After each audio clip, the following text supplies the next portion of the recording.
زمونږ استاسو د انسانانو د ګناهونو ولې کیږي؟ یو وجه پکې دا ده چې لأنک مکلف بالمجاهده. زمونږ د ګناهونو څه کیږي چې موږ مکلف یو په دې خبره باندې چې موږ به مجاهده کوو، کوشش وکړو. او کوشش کله کیږي چې کله انسان له مخې له دوه خبرې پرتې،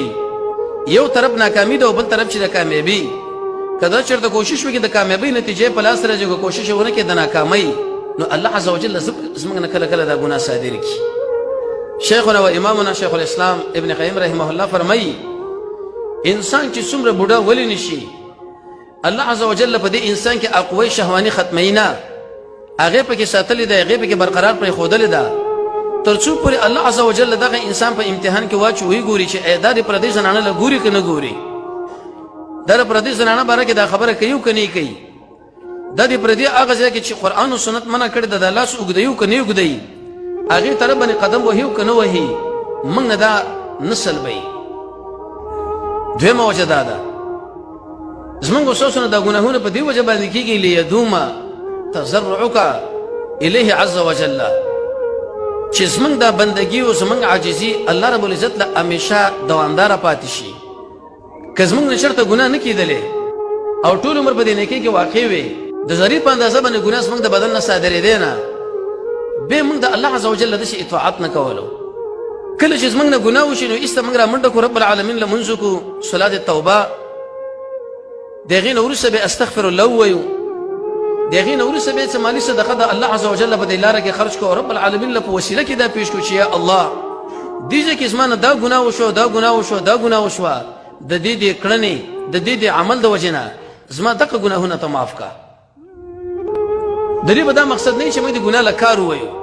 موږ اوس ګناه و ګناه له د کار ویلو. الله عز وجل موږ له نفس را کړی دی، نو هر کله چې زموږ نه ګناه کېږي موږ به رب العالمین یادوو، الله به موږ معاف کوي، هغه شو غفوره، الله به موږ باندې رحم کوي، هغه شو رحیمه، الله به موږ سره د عفو معامله کوي، هغه شو عفو ذاته. او درېیمه او اساسي بنیادي وجه دا ده چې زموږ نه دا ګناهونه په دې وجه باندې صادرېږي چې موږ زړه لرو، او قلب ته قلب ځکه ویلی کېږي چې دا به اوړي راوړي، لأنه یتقلبو، کله دې طرف او کله دې طرف، کله سړي نه ګناه وشي او کله د سړي نه طاعت چې در نه وشو نو په دې باندې شکر وباسه، او ګناه چې در نه وشو نو په دې باندې ووایي چې استغفر الله، نو رب العالمین ځکه زموږ د دې بدن نه دا ګناهونه صادروي.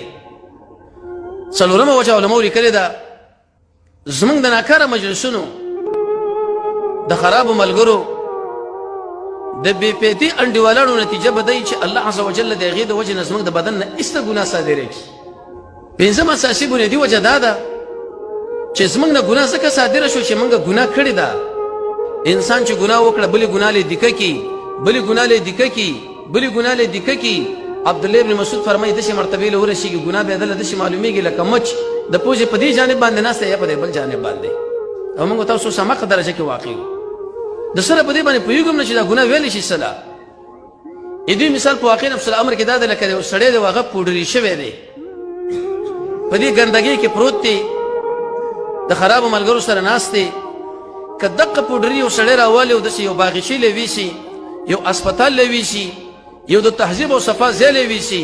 دا پکې قید کېږي. ویې وجه دا ده چې دلته زه تنګېږم، هغه ځای له مې ورسوئ. زموږ دا څومره همداسې شوي دي ګناهونه ګناهونه ګناهونه ګناهونه. قرآن کې الله عز وجل د یو پیغمبر په صفت کې وایي چې اواب هغه انسان ته ویل کېږي چې د هغه په زړه کې چېرته ګناه تېره شي نو دا وایي استغفر الله، او بیا هم که ګناه ترې صادره شي نو متصل الله له توبه وباسي. خو که کلونه کلونه وروسته چېرته دله خپل هغه زوړ جرم رایاد شي نو په دې وخت کې د زړه باندې بیا هم یو کیفیت راشي چې ربه ما به معاف کړې او که نه، ته اوس ما سره څه معامله کوې.